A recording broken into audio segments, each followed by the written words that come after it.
Le geste est simple, juste, précis. Tout comme les recettes du petit sablé à la fleur de sel ou de la meringue coco, sortie tout droit du cahier de grand-mère Albertine. J'ai récupéré et retrouvé des recettes de ma grand-mère qui s'appelle Albertine. Je les ai retrouvées et je les ai aussi mis un petit peu adaptées au goût du jour en fonction de mon ressenti, des différents sucres que j'avais, des différentes matières premières que j'avais à disposition. Donc le sucre, notamment la vergeoise, le sucre cristal, le sucre glace, la cassonade, il y a un tas de choses. Et j'ai adapté aussi avec du café pour retrouver les anciens goûts d'antan, ne serait-ce que quand on rajoute un petit peu de chicorée dans son café. Sophie a recopié les recettes de sa grand-mère en y ajoutant le bon goût des arômes et des épices. Chicorée, café, coco, miel, chocolat.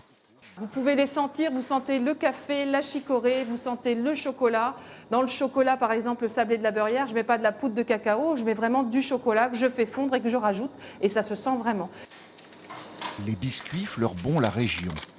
Meringue d'une de Ouissant, flobard chicorée du Nord, sablé de la beurrière. C'est un sablé que j'ai appelé de la beurrière, il n'y a qu'un air à beurrière, simplement parce que ça me faisait penser à la maison de la beurrière à Boulogne-sur-Mer. Nostalgie des petits gâteaux de nos grands-mères. Un créneau porteur. L'entreprise n'est pas née depuis 1 an que déjà Paris, la capitale, les réclame et les savoure à l'envi. Voilà, c'est la fin de cette édition. Je vous souhaite une excellente soirée.